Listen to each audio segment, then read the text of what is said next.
Hello everyone, कैसे हैं आप सभी। तो आरआरबी शिक्षक के लिए तैयारी चल रही है हमारी बहुत ही बढ़िया। पीजीटी हिस्ट्री का इम्पोर्टेंट टॉपिक 8057 से हम हिस्ट्री की शुरुआत कर रहे हैं, क्योंकि इससे जितने भी इम्पोर्टेंट टॉपिक आपके एग्जामिनेशन में आते हैं वो सारे टॉपिक होंगे फटाफट से और बहुत ही जल्दी जल्दी हम लोग कंप्लीट करेंगे। सो 8057 रिवॉल्ट जो है आपका स्टार्ट होगा। पूरा डिटेल क्या क्या कॉजेस थे, क्यों इम्पोर्टेंट है और आपको क्या क्या पढ़ना है, सब कुछ डिस्कशन होगा। ठीक है, तो स्टार्ट करते हैं आज का video. The Indian rebellion of 1857, 1857 का वो विद्रोह जो कि बहुत ही बड़ी तादाद में था और जिसके बारे में बहुत सारे क्वेश्चंस आपके एग्जामिनेशन में आते हैं। इंडियन रिबेलियन 1857 को हम सिपॉय म्यूटिनी के नाम से भी जानते हैं और इसी को हम फर्स्ट वॉर ऑफ इंडिपेंडेंस भी कहते हैं। ये अपराइजिंग ब्रिटिश कॉलोनियल के अगेंस्ट की जा रही थी, जिसके बहुत सारे कारण बने। ये रिवोल्ट जो है बहुत सारी ऐसी पोजीशंस की वजह से हुआ जहां पॉलिटिकली हेरफेर हुए, इकोनॉमिक दशा खराब हुई भारतीयों की, सामाजिक तौर पर और सोशल उनके साथ बहुत सारे ऐसे पॉलिसीज इस्तेमाल की गई जिनकी वजह से इंडियंस को बहुत कुछ झेलना पड़ा। मिलिट्री कारण और रिलीजियस फैक्टर, इन सब के बारे में डिस्कशन होगा, क्योंकि इस विद्रोह में जो कि पहला स्वतंत्रता संग्राम कहा जाता है वहां पर ये सारे कारण एक एक करके डिस्कस होते हैं। सो पॉलिटिकल रिसेंटमेंट की अगर मैं बात करूं तो सबसे पहली जो नींव पड़ती है वो पॉलिटिकल कारण से पड़ी थी इस विद्रोह के लिए, जिसमें डॉक्ट्रिन ऑफ लैप्स एक ऐसी नीति है जो कि लॉर्ड डलहौजी द्वारा स्टार्ट की गई थी। डलहौजी ने ये पॉलिसी इसलिए चलाई कि भाई जो भी स्टेट जिसके भी अपने नेचुरल हायर नहीं होंगे, यानी जिनकी डेथ होने के बाद उनके उत्तराधिकारी नहीं है, उनके अपने बेटे नहीं है, तो वो कोई भी बेटे को गोद नहीं ले सकते और फिर उसी के थ्रू अपना शासन नहीं चला सकते। इस वजह से उनके स्टेट्स को हम क्या करेंगे, एनेक्स कर लेंगे, विलय कर लेंगे ब्रिटिश एम्पायर के अंतर्गत। इस वजह से बहुत सारे ऐसे जो स्टेट थे उनको विलय कर लिया गया था, जिसमें सबसे बड़ा एग्जाम्पल झांसी का था। इसीलिए झांसी की रानी ने इस विद्रोह में बढ़ चढ़कर भाग लिया। ऐसी और भी बहुत सारी पॉलिसीज चलाई गई, जैसे सब्सिडरी अलायंस चलाया गया और एक सबसे बड़ा कारण ये बना कि उस समय अवध एक बहुत ही पॉपुलर स्टेट था और बहुत बड़ा स्टेट था, जहां से ज्यादातर सैनिक जो है ब्रिटिश जो ईस्ट इंडिया कंपनी थी उसी में काम कर रहे थे। वहां के नवाब को हटा दिया गया, ये कहकर कि वो मिस गवर्नेंस कर रहे हैं, यानी कि अपने जो शासन है वो ठीक से नहीं चला पा रहे हैं। ठीक है, ये भी एक कारण बना, क्योंकि ये ह्यूमिलेशन थी भारतीयों के लिए, भारत के नवाब के लिए। अब हम बात करेंगे इकोनॉमिक एक्सप्लॉयटेशन की, यानी आर्थिक तौर पर क्या क्या शोषण जो था भारतीयों को ढोना पड़ा। ऐसी बहुत सारी रेवेन्यू पॉलिसीज चलाई गई जिसकी वजह से किसानों को और जमींदारों को बहुत मुश्किलात हुई, जैसे परमानेंट सेटलमेंट।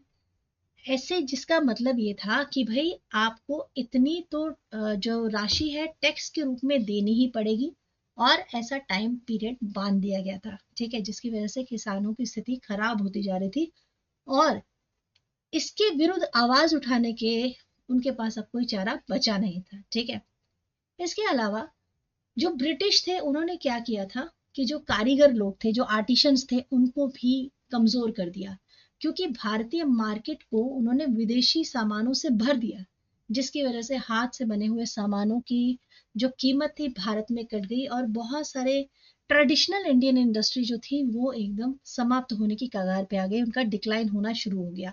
तो इन सब से क्या हुआ, अनएम्प्लॉयमेंट बढ़ गई और बहुत सारे आर्थिक तौर पे डिस्ट्रेसेस बढ़ते चले गए और इंडियन इकोनॉमी को ये बहुत बड़ा आघात पहुंचा था। सोशल और रिलीजियस टेंशंस भी कंटिन्यू चैलेंजिंग बनती गई। जैसे कि भारत को आप जानते हैं यहाँ सर्वधर्म रहते हैं, लेकिन ब्रिटिशर्स ने क्या किया, कुछ ऐसे सोशल रिफॉर्म किए जैसे कि सती को अबॉलिश कर देना और विडो रे मैरिज को लीगलाइज कर देना। तो वैसे उन्होंने अपनी तरफ से ठीक किया, लेकिन भारतीयों को उस समय ये लगा कि ये हमारे जो सोशल लाइफ है, जो रिलीजियस हमारे टर्म्स हैं, उन पर क्या कर रहे हैं, आघात कर रहे हैं, उनको बदलना चाह रहे हैं। ठीक है, और भी उनको बहुत सारा भय था कि बहुत सारे जो स्कूल्स ये लोग खोल रहे हैं, क्रिश्चियनिटी को प्रमोट कर रहे हैं और अब एजुकेशन प्रॉपर वे में जो है क्रिश्चियनिटी पे बेस्ड हो रही है।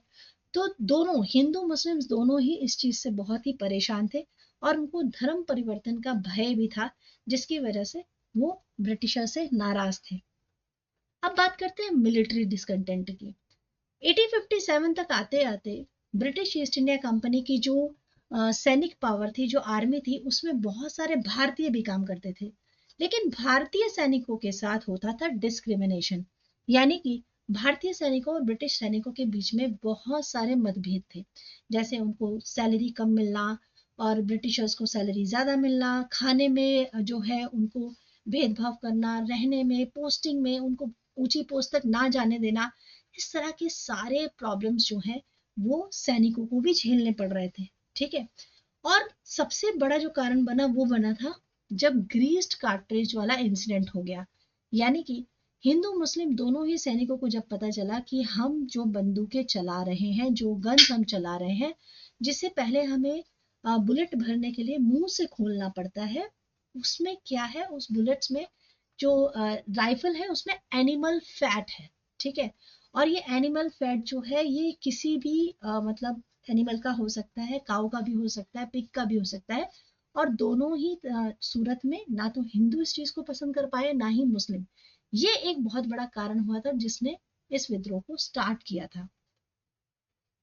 रिबेलियन का सबसे पहला जो स्टार्ट हुआ, जो विद्रोह का अपराइजिंग का सिचुएशन उठा, वो था मेरठ से।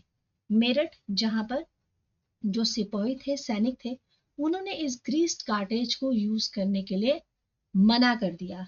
आपने मंगल पांडे वाला वो मूवी देखा होगा, तो ये सीन जो हुआ था वो बैरकपुर के टाइम पर था। परंतु ये चीज बढ़ते बढ़ते जब मेरठ तक आ गई तो मेरठ में तो रिबेलियन ही बढ़ गया। ठीक है। रिबेलियंस ने ये बातों को आगे तक पहुंचा दिया, क्योंकि एक सैनिक से दूसरे सैनिक से पहुंचते पहुंचते ये पूरे भारत में बात फैल गई कि जो हम लोग कार्ट्रिज यूज कर रहे हैं वो उसमें क्या है। ठीक है। रिवॉल्ट इतना ज्यादा बढ़ गया क्योंकि वहां पे राजा महाराजा जो थे, जो नाराज थे ब्रिटिश ईस्ट इंडिया कंपनी से, और जो जमींदार थे, सभी ने मिलकर इस विद्रोह में पार्टिसिपेट किया। और यहाँ तक कि दिल्ली में सेंटर में उस समय मुगलों के जो लास्ट राजा थे, बहादुर शाह जफर द्वितीय, उन्होंने भी, वैसे तो उनका मन नहीं था, ना चाहते उन्हें पार्टिसिपेट करना पड़ा, पर उन्होंने भी पार्टिसिपेट किया। और उसके बाद जो फाइनल हुआ था वो ये कि बहुत सारे लोग मारे गए। अब हम बात करेंगे कॉन्सिक्वेंसेस की, कि जब ये रिवॉल्ट पूरी तरह से दबा दिया गया तो उसके बाद क्या हुआ, उसके बाद के क्या हालात थे। क्या ब्रिटिश ईस्ट इंडिया कंपनी ने भारत को आजाद कर दिया था? तो देखते हैं क्या हुआ था। एक बहुत बड़ा टर्निंग पॉइंट आया। जैसे ब्रिटिश पॉलिसी में एक परिवर्तन आया। उन्होंने क्या किया कि भाई जो भी रिफॉर्म्स हो रहे थे इंडियन सिपाही के लिए वो स्टार्ट किए। ठीक है। जिसकी वजह से भारतीय पॉपुलेशन खुश हो सके, क्योंकि सैनिक तो उन्हें चाहिए, ज्यादा से ज्यादा सैनिक रहेंगे तो उनकी आर्मी स्ट्रांग रहेगी। इसके अलावा इंडियन नेशनलिज्म में भी बहुत मजबूती आई। ये इंसिडेंट्स होने के बाद भारतीयों में देश के लिए बहुत ज्यादा आगे बढ़ने की चाह हुई कि आखिर ये हुआ क्या।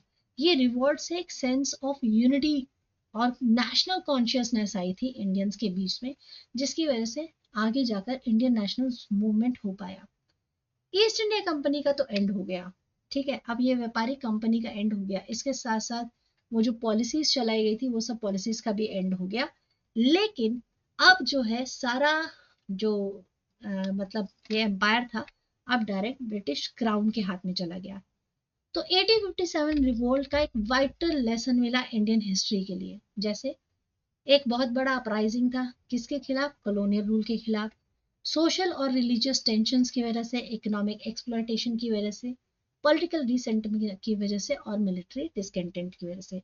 तो ये सारा जो है बहुत बड़ा एक कारण बना है 1857 रिवॉल्ट का, और भारतीय इतिहास में एक बहुत बड़ी हिस्ट्री बदलने की घटना थी। आई होप ये टॉपिक अब आपको क्लियर हो गया होगा। नेक्स्ट हम टॉपिक करेंगे हिस्ट्री से रिलेटेड ही करेंगे। तो यदि वीडियो पसंद आए तो लाइक शेयर सब्सक्राइब जरूर कीजिएगा। Thank you so much. मैं मिलूंगी कल आपके साथ एक नया वीडियो लेकर, और इससे रिलेटेड कुछ एमसीक्यू भी डिस्कस करेंगे जो कि बहुत इंपॉर्टेंट होने वाला है।